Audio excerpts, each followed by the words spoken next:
But what of the earthquake activity associated with the ridge system?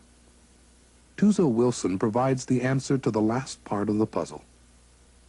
I remember being told as a student that the St. Andreas Fault had earthquakes along it, and they continued out to sea for some distance and then stopped abruptly. So there was a problem as to how a fault with large movement, which the Californians had suggested amounted over the many years to many miles of movement in this sort of fashion, could have motion like that which would stop suddenly somewhere out in the Pacific Ocean. And the idea occurred that perhaps something was going on, as you can see in this piece of paper. And you see the spreading is taking place along here, where the material comes up from the surface. And as the material comes up, it allows sliding to take place along this line here. So spreading here, sliding here.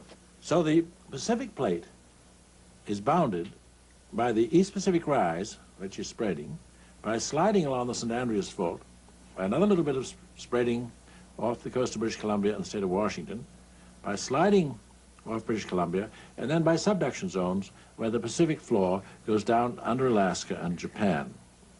And North America is part of another plate. So this was the origin of the idea of the transformed fault.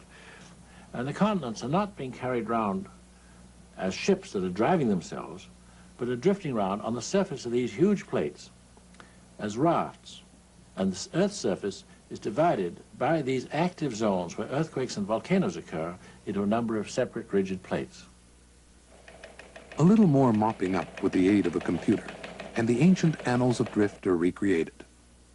Scientist Warren Carey, who first proposed using the edge of the continental shelves to make the fit more accurate, testified, "I have even returned to Wegener's Pangaea."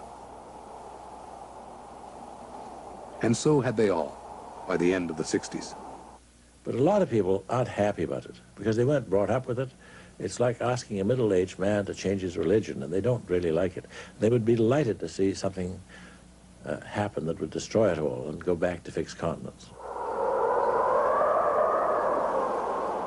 There is a final irony. The Earth scientists still do not know what the driving mechanism is that propels the plates on which the continents ride. In Wegener's time, he was rejected because the forces he tentatively suggested were insufficient.